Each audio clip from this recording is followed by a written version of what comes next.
Hello, everyone, and welcome to the MGMA podcast for women in healthcare. I'm so excited to be here today with Tiffany Gibson. My name is your host, is Adrienne Lloyd, and I'm just very excited. We're going to be here talking about really her journey, and ultimately, we know there's going to be some takeaways that you can use, hopefully, to help you in your career as well. And she has a background on the nursing side, which I know, of course, many of you, whether you're still in a nursing role or have shifted to the leadership side, can really benefit from, as well as all of us who maybe don't have the clinical background per se, but really we know it takes all of our nurses, especially to make anything happen in healthcare and what we do. So Tiffany, thank you so much. And you're kind of our first podcast of 2025. So we're just glad to kick it off. That's exciting and all in good timing because that wasn't the original plan, but I'm excited to be here. So it all worked out anyway. It did work out. I'd love for you to just start off with just a little bit and kind of share your journey through your career so far and what you're looking to do as you look to the future. And then we'll dive into some specific questions. Absolutely. So I've been a nurse since 2008 and have been in the worlds of pediatrics for a long time. I worked in a hospital setting up until 2016, where I had an incident with my manager and felt that I didn't respect her anymore. So I left. And leaving the inpatient hospital world was very hard on me. And I had some grief there. I didn't recognize it as grief in the moment, but that's what it was. But ultimately, I made a shift into nursing education. I fell in love with nursing all over again. I had an amazing, nurturing manager who is now my big sister and a really good friend of mine. And making that shift from the hospital into nursing education is what got me into this role now as a coach and a consultant for nursing. Yeah. Because I started teaching nursing students, and then eventually these students graduated and became new nurses, and I was supporting them through that journey. And then they became competent, proficient nurses, and they became leaders themselves. And as they continue to grow, I grew myself, and that's what New Nurse Academy is. So the name started off with New Nurse Academy because I was training new nurses. But now it is the new nurse must be born. How we do things in nursing has to be different because healthcare is shifting. There's a lot happening in our worlds before and after COVID. And so now New Nurse Academy is creating that new nurse mindset, creating the new nurse and helping nurses show up differently in healthcare. No, I love that. How are you? And I know one of the things, just and we'll circle back to how are you really kind of helping establish, like, what does a new nurse mean? What is that? How do you go through kind of that methodology? And then, at the organization or leader perspective, like how do we need to think differently? Absolutely. So from a macro level, healthcare is very much a business. And what we're noticing now on a micro level is that this is a corporation and money is the bottom line. And it probably was always that way, but it wasn't as evident and we didn't see it and we didn't feel it. Now in nursing, we see it, we feel it, right? And so because we cannot change the entire system, at least we can't overnight, and we can't without being in community and in collective, because there's power in numbers. What you can do on an individual level is just manage yourself and how you choose to show up every day, how you choose to manage stress, how you choose to serve others, but most importantly, how you choose to put yourself first. So using emotional intelligence to create that new nurse mindset, using the power of the alignment factor, like knowing your energetics, knowing yourself, what are your values, what are your core desires, and putting all that together to say no. Like I'm okay with saying no and it doesn't bother me. Understanding that work-life balance is a farce, but we're trying to get to harmony, trying to a place of fluidity where in some seasons of your life, things are going to take priority over others, but also don't give all of your life to your job because because you put that time back and they're going to replace you. Right. So that is the conversation that I'm having with nurses today. Yeah.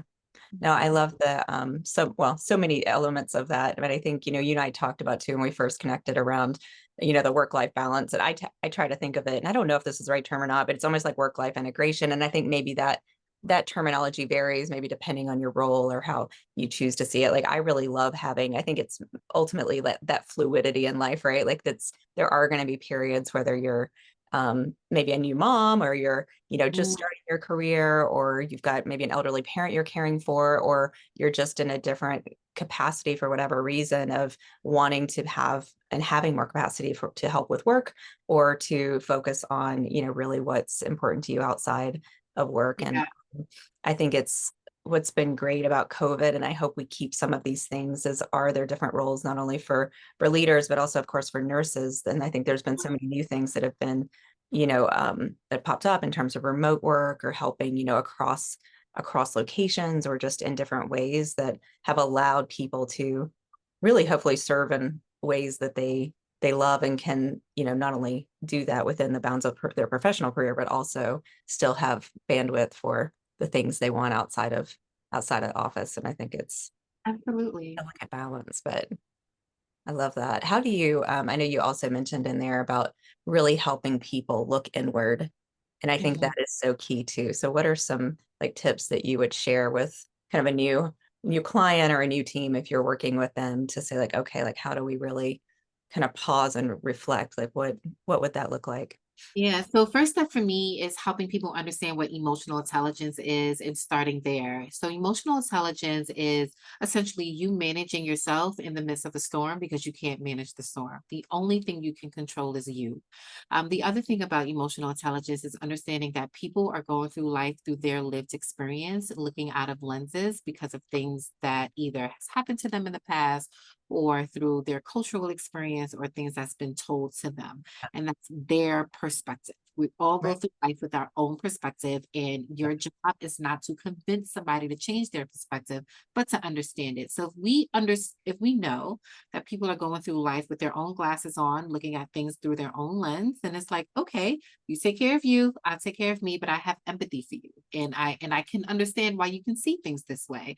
And so understanding the first domain of emotional intelligence is self-awareness. If Yeah. I can understand how I feel in this moment, why I feel this way in this moment, and where this is coming from, that really would change how we react and respond to crisis, to stress, to trauma. That can also help us with bouncing back, which is resilience. That Yeah. can also help us with our self-care and our soul care. And so I spend a lot of time in that first domain of emotional intelligence. The second domain is self-management. So now that I know these things, I know how I feel, why I feel, I put a name to it, I know where this is coming from. The next thing is, what am I going to do about it? Now what? So what does getting back to center looks like for me? What does calming my nervous system looks like to me? Do I need additional support, either therapy or medication or something else to help me? So I Yeah. help clients with creating their soul care kit, which is what I call, like, what do you do when you're in an emergency? And I think about work, when we have a code and we have a crisis, we're not planning. That's not the time for planning, it's the time for doing. And so when you need to manage yourself, it's not the time for planning, it's a time to just do. So let's create the kit now so that when you need to activate it, it's already there. Yeah. The next step in emotional intelligence is social awareness. So Yeah. understanding the people around you and how they may be showing up and why they could be showing up this way. And then relationship management, which is, how can I help them? So what does teamwork look like for me? What Yeah. does leadership look like for me? And how do I help other people as they're going through their own whatever? No, Mm, I love that. I love yeah. that. What are some of the things that you've seen, just obviously burnout continues. We've talked about burnout for, I don't even know, probably a decade or decade and a Yeah. half at least now. It's like we need a new word. I mean, it still obviously is very, very relevant, but and overall just poor work environments. What are the things that maybe you see most often? Or I know a lot of times when I talk to leaders, sometimes it's depending on whether they're in a small practice or a small organization or even a big organization. I often find it's very similar Yeah. issues. But it also can feel very lonely because they feel like it's only in their environment. So what are Yeah. things you're seeing? I think that helps kind of even at a base level for them, just to be like, no, this actually exists. Unfortunately, these things exist in a lot of different areas, and not just healthcare, but what are you seeing? It's really So, contributing. so I agree. We need a new word for burnout. I think burnout now has become a catch-all for a lot of things, and I personally don't subscribe to it because there's so many other beautiful, colorful words that we can use to describe specifically how we feel. Is it Right. overwhelm? Is it stress? Or do you have a lack of support? Is it compassion fatigue? Yeah. Is it second victim Yeah. traumatization? And physical exhaustion and It's yeah, just literally so many things. When you are doing your job so much and you don't have the physical and mental and emotional support, that can feel draining. But we use the word burnout as a catch-all for a lot, but it really doesn't sometimes specify exactly what the problem is. Also, I feel like burnout is the outcome, right? And so you've gone through so many things before you got to burnout. Burnout is numbness. Burnout, I think of like an overcooked steak. Like there's no coming back from this. But yeah, before it got burnt, you saw it cooking, right? And you saw that it was starting to get tough and it was starting to get hard and it was starting to blacken and all the things yeah, and char. So burnout is the red flag, but there was a yellow flag and an orange flag beforehand. And so how can we identify things right. before they start to spiral and get out of control? I Before think the smoke alarm goes off. Yes. before the smoke alarm, because at that point it's happening, right? Like the thing is already happening and this is the outcome, it's not the cause. But where do we take personal responsibility to say, I need to get off this train, it's starting to Right. derail, right? Yeah. And so as a leader, one of the things that I do in my role as a nurse manager, but then also as a coach and a consultant, is to help my team recognize, like, is the train running smoothly? Do you need to stop it? Do you need to get off? Is this your Right. stop? Because you can probably look and see that it's going to derail. Do you still Yeah. want to be on this ride? Are you Yeah. ready to come off? And so that can happen personally and professionally. And I think we're just in a place in society where we use the word burnout and we commiserate and we form community around it. And then we say things like, you just need a self-care day. It's like, you don't need a self-care day, because the burnout at this point is systemic and it's systematic. And so you take one day to disassociate, but you come right back to the same Right. mess. And Right. so And how you're do you worried about it the whole time you're, yes, aware. Yes, yes. And so are you really relaxing because you're thinking about the things that you're coming back to? So Yeah. can you change the things that you're coming back to, or do you need to change yourself inside of that thing? Right. So then that leads back to emotional Yeah. intelligence.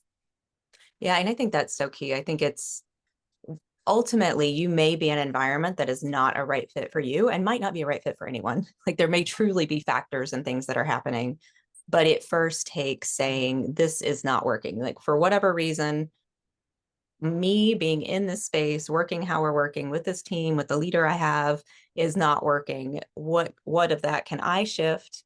And sometimes, we've all been there where sometimes it really is truly just saying, you know what, I really enjoy these things about my job. These other things are frustrating, but I can continue to do these things and I'm not going to worry about these others as much. And there's Yeah. places you can do that. And then there's other times where no, those other two glaring issues are so big that if not addressed, they really Yeah. permeate everything. And I think but it starts with, as you said, being aware of what are you responding to? Are you contributing in any way? And you most likely are in some degree, but you're Yeah. not to the, causing the big issues if it's more of a Yeah. systemic issue. But I think that, really becoming aware first and then starting to work through. And hopefully, if you're in a leadership role, being able to have these conversations with your team. I always, say, like, what's working, what's not working, and like, Yes. what do we want to shift? Like, Yes. yeah, there's so Absolutely. It's always constantly assessing yourself, right? Always yeah, constantly looking to see, okay, what's going well, what's not going well, why isn't it going well, and then how can I use that information to make improvements? yeah. But doing that often is helpful. What would you say for leaders that are starting to just kind of see what would be signs that they should look for? And then if they see them, what are maybe a couple things that they could do to get in front of when the first, yellow flag starts going Mhm. For themselves or for their team? off? Well, let's maybe do their team first and then or either way. Either way. Yeah. So I would say, one, if you don't have a connection with your team and a rapport with your team, you may not even realize when something is off, True. because you don't have that connection, you don't have that They're not rapport. telling you. Yeah. It you don't even realize. And so first and foremost, it's establishing a sense of consistency with communication. Yeah. So personally, I have supervisors that report to me, and I meet with them on a frequent cadence of either weekly or biweekly, depending on how strong they are. But we meet for 45 minutes, and it's just me and them. And there's Yeah. specific things that we talk about, but having that cadence allows me to really know them. right? Mhm. And to set aside time dedicated just to them, whatever they want to talk about, it's their time. And so if something is off, and Yeah. because we're having frequent conversations, I'm able to pick up on it quicker, sooner, faster to say, okay, is this temporary? Is this because of lack of support? How can I support you in this moment? Like, what do we need to just get through this period? Is it something at home that's spilling over Right. into work? Like, so we're able to strategize together how Yeah. we can, what support looks like for them, and then come Right. back and follow up the next time we meet, which would be off within the next week or two, to say, okay, are things better? Do you need more time? What does support look like for you in the continuum? So that to me is trying to stop the bleed before it happens, Yeah. right? No, I 'Cause like by that. by the time by the time you have a team member that feels like this is insurmountable and they're over it, they've already mentally clocked out, and Yeah. it's really hard for you to get them back. They may Yeah. stay, right? You may be able to appease them a little bit more with some benefits and compensations, but if mentally they have made the decision that this is not where they want to be or it's not working out for them, you've lost Right. them. Right. If they don't, yeah. I Yeah. do think there's time to really you can at least it's worth trying kind of that full reset conversation of like, I realize that you're frustrated. I realize that I've not done everything, perhaps that you think I should have done as a leader or that maybe I should have done as a leader. I want this to work. I see how you contribute in these ways. I want to help support you and make this successful if we can. Mhm. Could we have, is it possible for us to just have a really, raw, honest conversation about Mhm. where things are and how you're feeling? But I know that's vulnerable. It takes vulnerability on both It sides. And is. I that's just had that very, conversation on Tuesday with someone. It's actually been an ongoing conversation with her for the past year, yeah, where she's new to leadership and in a new environment with some employees that are not making it easy for her. And so we've yeah, been having this conversation for a while, and she's to the point now where she's like, this feeling is still there, still lingering. And so it definitely took a lot of vulnerability for her to say, these are my thoughts and this is how it's affecting me. And I'm not yeah, sure what next steps look like. And then for me to say, yeah, I get it. I hear you. Everything is valid. These are the things that I can help you with as your manager. But then these are some things that are like systemic and systematic that is unfortunately not going to change. kind of soon. Or here are some personalities that are just not gelling with you, and we can't change someone's personality, right? So here's what I think moving forward looks like, but I'm also in support of whatever decision you want to make. And so Yeah, yeah, having those conversations with someone and realizing like, yeah, this is just not a good fit, and I've tried, and I stuck around, and things really still aren't changing. That's hard to hear as a manager because immediately is like, what could I have done or what can I do? And you don't want to just throw money at a problem because that doesn't fix things. right. Um, and honestly, she has to do what feels right for her. And Yeah, so I can come up with all the solutions in the world, but if ultimately when she goes home and she doesn't feel like she's living in her purpose, then right. it's to Yeah, and her team's gonna feel that too. Yeah, yeah, yeah. So then it's like, well, then how can I retain you, but then just put you someplace else where you can shine a little bit differently, right? Like yeah, I don't it's, want you to leave the organization completely, because you're great and we love you. But then how can we shift you into a different role where some of these pressures are taken off, yeah. and you're able to shine, but you're still here at the organization. Yeah. I think that's such a gift when you're able to see that in someone and then also able to make that happen. And logistically, sometimes it just does not work. But Yeah. um, yeah, no, I think that's wonderful. One of the things you and I talked about before too was setting, for nurses and obviously leaders as well, but setting like non-negotiable kind of boundaries and priorities. What what advice or guidance have you given or would you give, to staff nurses or other leaders that are really having difficulty kind of finding integration, balance, harmony between their work and their life, whatever we call it. But Um, the first thing, so I created this thing called the alignment factor, which helps you to leave a life of alignment and authenticity. And the non-negotiables, creating your non-negotiables comes in step 3 of this 4-step process. So step 1 is understanding your essence, your your energetics, your human design, and how you were created and how you were ultimately organically supposed to show up in the world, right? That's one. Two Right.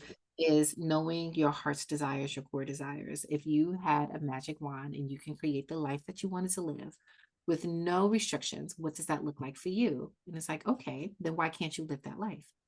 Right? Like everything you should Right. be doing should be getting closer to that. So then step three is knowing what your values are, because your values are your guiding principles to shape your boundaries and your non-negotiables. Right. Your values are your North Star. And once you understand and identify your values, then it's easy for you to say hell no to things that don't align with your values. It's easy for you to not take that job or to not date that man or to, not business venture because it does not align with your values that is going to get you to your core desires, your heart desires, which will allow you to live the life that you want to live. So all of that needs to happen in congruence. So creating your boundaries and your non-negotiables is really set on your values. So for me, my values are time, financial, and recreational freedom. I want to be able to do what I want, when I want, how I want, and be spontaneous and just say, yep. Well, and I think that whole one of the other things that I think is going to continue to evolve, especially with like AI and all these other technologies coming forward, is it's there's still obviously going to always be a time measurement to our jobs and nursing jobs and those types of things in terms of the patients in front of you and are you on from this time to this time and caring for them.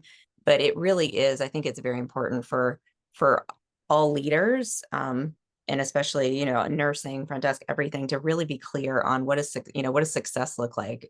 And I think that if you're in any kind of leadership role, particularly if you do have remote teams or remote yourself, it's like, what does success look like for that role so that it's not just 8 hours, it's not just 10 hours or 12 hours. It is like, did we accomplish what we were trying to accomplish as an individual and as a team? And I Yes. think that's missing a lot of times too, which I think also contributes to burnout and confusion and exhaustion because people just feel like they can't ever do enough and be enough. And um, Absolutely. It's quantity over quality, right? It's that competition between the business and then the care. So the yeah, business is, we have certain metrics that we have to meet, and we want to be in certain limits when it comes to time frame and budget and money and all the things and resources.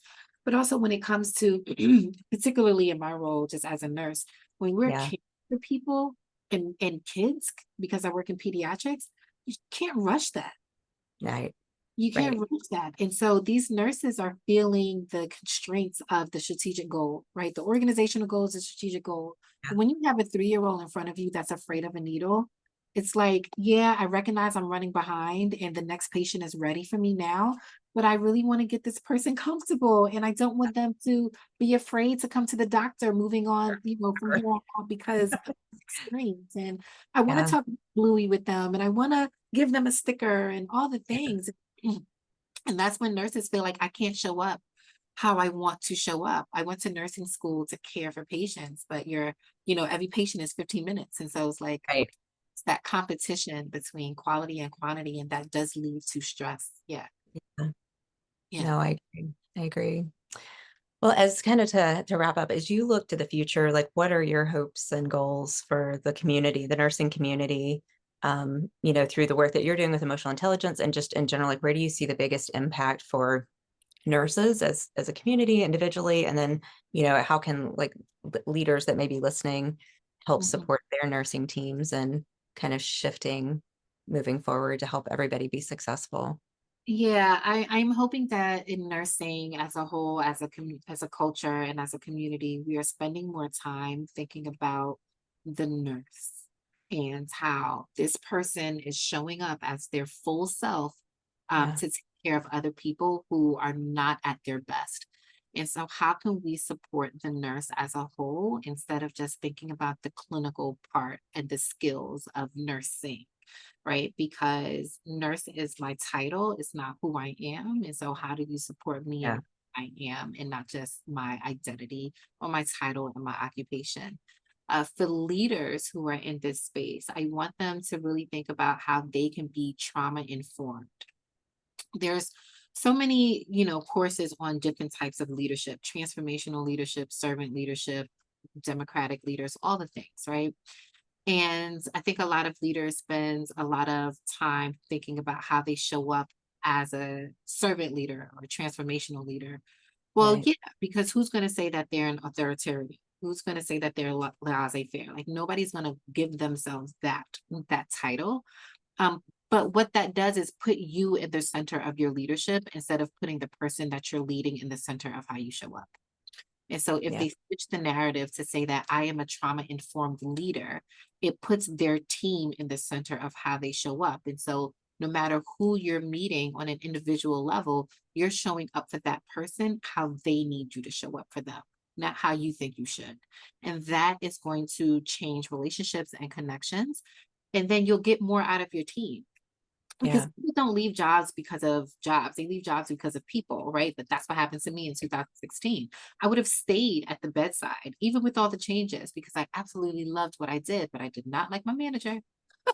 And so I Yeah. left because of one person. If leaders can really form a connection and get a little bit of vulnerability from their team would move mountains for the Yeah. leader, which will help everything. It will help the metrics, it will help the numbers, it will help retention, it will help all the things.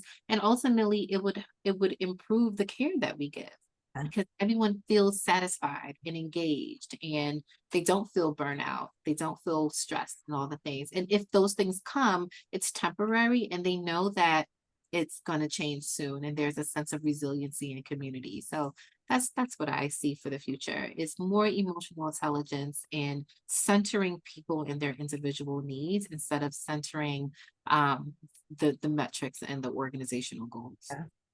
Yeah. Mhm. No, I love that. I love that. Just as kind of a parting thing, is there anything that you wish you would have known or realized or done differently earlier in your career that would have helped you make it easier or I'm more gonna successful? say no. I think everything that I've once through good, bad, and indifferent has taught me something that's led me here that I now teach to nurses. And so I've gone through some stuff. I've definitely gone through some stuff, but I now have vulnerable personal stories regarding emotional intelligence because I went there. I Right. through it. I have the t-shirt and I'm still going through it in some aspects of my life, Yeah. which I think makes me a more relatable consultant and a coach because I'm not just preaching theory and book knowledge.